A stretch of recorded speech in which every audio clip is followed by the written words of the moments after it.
child's just been diagnosed with an extremely rare brain cancer. There are only a few doctors in the world that understand the disease, let alone how to operate on it. And you've devoted everything to finding and getting the attention of that one doctor. And the doctor says to you, okay, we need your child at such and such a hospital in a week for the operation, or your child will die. Do you argue? Do you ask if you can have 2 weeks, 3 weeks? Why exactly a week, doctor? Why isn't it 6 days? Why isn't it 7 days? Why isn't it 8 days? You don't have those conversations, do you? It's your child. You've gotten the world's greatest expert, and you rightly determine it's time for you to implement, not ask more questions. Well, our next 200 billion children are facing ECOCIDE, certain ECOCIDE. There are more than a few. There are close to 3,500 doctors of climate science. But the Einstein of those, the acknowledged world leader, is James Hansen. And if you were to study his writings, which are available at his Columbia University website, you might have to study a long time, as I have, to get to the bottom line. It's taken me a long, long time. But if you did the same as I, with the same mindset, these are your children, the next 200 billion, this is clearly the world-leading authority with whom 98% of the other 3,500 doctors agree. This is what he has to say.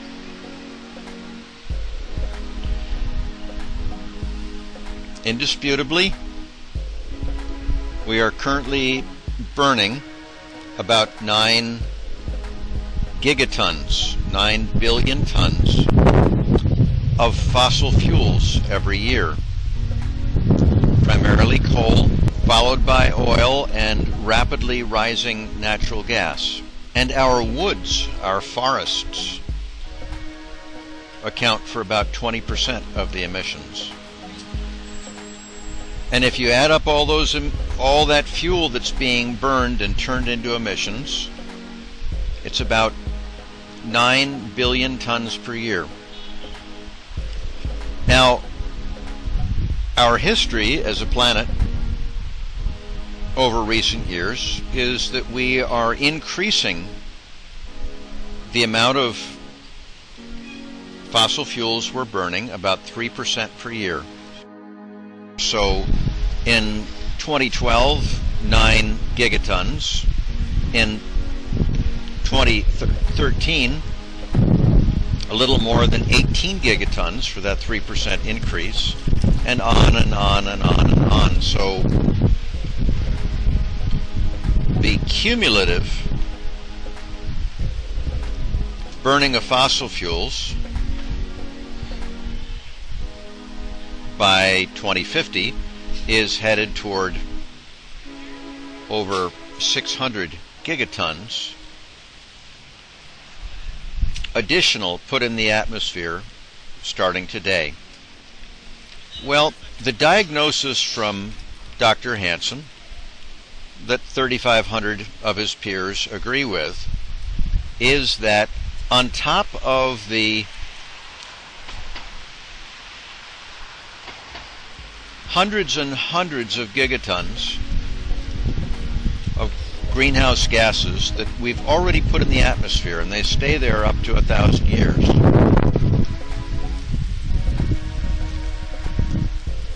If we put more than 128 gigatons into the atmosphere,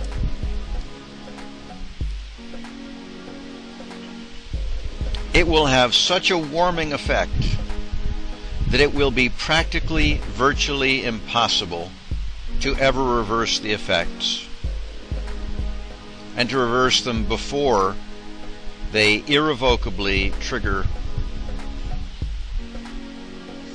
climate feedbacks total annihilation of the reflective polar ice cap,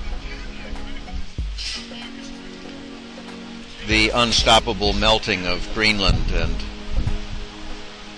West Antarctic ice sheet, and its sea level rises.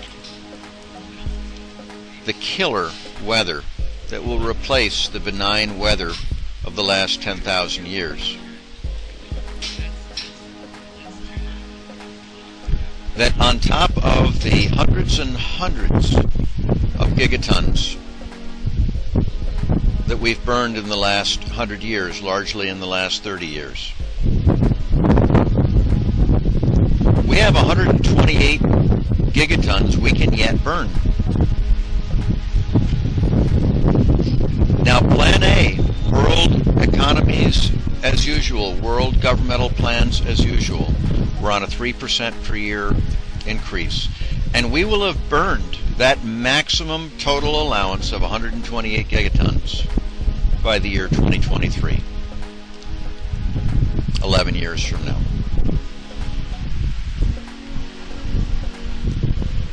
Oh gosh, there are a whole bunch of crazies. Well, gee, maybe we can figure something out then. Gee, maybe if I don't get that operation for my child a week from now, like the doctor said, maybe my child will live.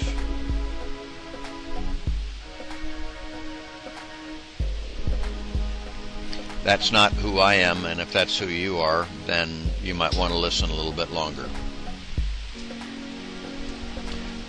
This array of green bars is adhering to what Dr. Hansen says we need to do, which is to reduce our rate of burning fossil fuels 6% per year. So instead of 9 gigatons in 2013, we need to burn only 94% of 9 gigatons, a little bit less than 9 gigatons, and 94% of that figure the following year. If we do so, then rather than hitting the maximum future allowance of more fossil fuels burned of 128 gigatons in 2023, we stretch that deadline all the way out to 2050. What is required, or one of the ways and the most likely way of achieving that, is to end the use of our coal-fired power plants. First in the United States, for reasons that won't be discussed here, other than we're the largest offender in terms of emissions, and we're the most likely to start the process, and we're the most likely to influence the rest of the world to follow us. If we were to close our 600 coal-fired power plants in the next 10 years, as we are morally bound to do to our children and to the rest of the world, then this 6% per year reduction of global emissions would pretty well have been achieved. Dr. Hansen and those working with him have projected that if we do that part, then China and India are going to follow with some heavy-handed encouragement from us, trade sanctions, whatever, but they'll follow because they're more in the crosshairs of environmental ecocide than we are. So the continuation away from business as usual, the continued decrease at 6% per year, is largely through the phase out of coal-fired power plants in the rest of the world by roughly the 2032 time frame. The driving mechanism to achieve this is secondarily regulation. It's primarily doing what we've already done with restaurants, hospitals, nuclear plants. We've told them, you have waste from your operations, as in waste that needs to be disposed of. In the case of hospitals, toxic waste, nuclear power plants, nuclear waste. You can't dump that in my yard. You can't dump that in my ocean. You can't dump that in my parks. I'm not going to tell you you have to cease your operations, but you have to pay the costs of dealing with your waste. So the sane driving mechanism, and the only mechanism available for driving us from this 3% per year increase to 6% per year decrease, is saying the same thing to the fossil fuel industry. You can do your tar sands, you can do your burning of coal, you can do your selling of gasoline, you can do your fracking, but you can't do it. You can't do the dumping of global warming gases for free. Not anymore. And over the next 10 years, we will increase to $240 per ton that you will pay into a kitty here in the United States, and then the rest of the world will follow suit in their own countries. And those funds will be distributed 100% to every taxpayer,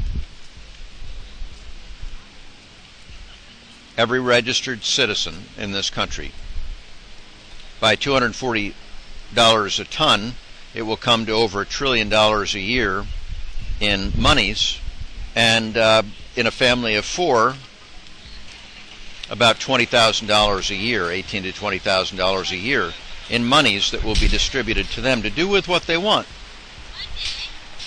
So the hue and cry that to achieve a curve like this, to move from increasing our use of fossil fuels to a 6% per year decreasing, will crash the economy? I don't think so. Plug-in hybrids have no emissions. This $240 a ton will be passed on by the fossil fuel companies to their consumers. So the price of gas by the time it's $240 a ton will be increased by $2 a gallon.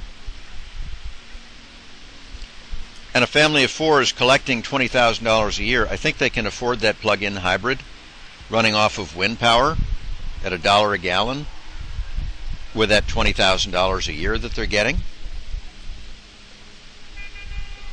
They can afford to demand wind power for their electricity rather than coal. So there's not an economic problem here unless you're in the coal, fracking, or gasoline business. So this is not only doable, it's insane from an economic standpoint not to do it. It will save consumers huge amounts of money. They won't be paying $4, $5, $6, $7 a gallon for gasoline. They'll be driving on $1 a gallon wind power. They won't be paying more for electricity. They're paying 8 cents a kilowatt hours now. Wind is already there. Solar voltaics are rapidly moving to that same inexpensive level. We don't have a technology problem. We don't have a price problem. We don't have an energy problem. We don't have an economic problem. We have a problem that we don't have parents that love our children and grandchildren enough so far to do whatever it takes to get this sane policy implemented. This is the bottom line, folks. This is the bottom line. This is the equivalent of your child is going to die unless that child gets an operation in a week. ECOCIDE is a certainty unless we immediately begin to reduce our emissions of our burning of coal and oil, our forests, and our natural gas at a rate of 6% per year, which is entirely manageable starting in 2012. If we don't, and if we wait,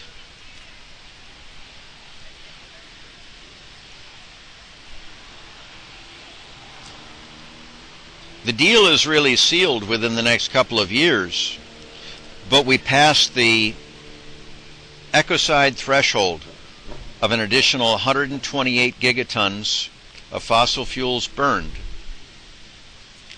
by 2023.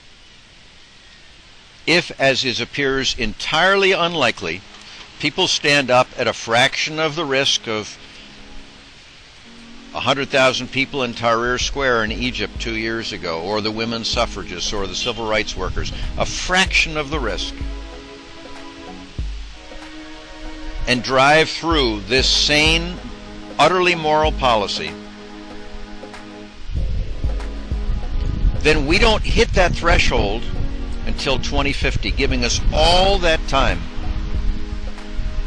to more and more implement the future technology, which is not fossil fuel, but which is green technology, and first of all, efficiency.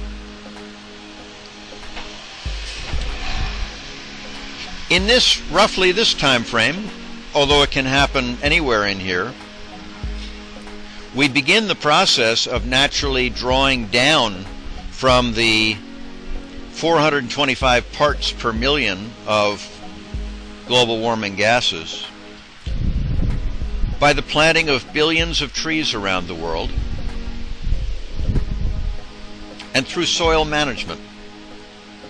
And shockingly, our soil sequesters, captures huge amounts of carbon that otherwise would drive this figure further up. Well, we can use that to our advantage by planting billions of more trees and better managing our soils. We can draw down not only to this current level of 393 parts per million, we can draw it down to where we stop the warming, which is at 350 parts per million. So we can drag that by 2099. We can drag it way below where we are right now. And we have to stop the warming process. The warming process won't stop until we get back down to 350 parts per million. That's the whole deal, friends. Right here. Here's business as usual. 425 parts per million, which is exactly what you get if you build, as soon as you have burned 128 gigatons more of fossil fuels, you will get to 425 parts per million. We can hit that, we will hit that in 2023. Or we can drag it out to 2025 and then begin bending the curve down. But we don't get to begin bending the curve down here. You think we're going to turn off all the coal-fired power plants in 2023? No. So now we're faced with a scenario like this, and the calculations, because of feedbacks and elsewhere, we'll never get it back down to 350 parts per million. We'll never get it down to where warming stops. And ECOCIDE is a certainty. That's it.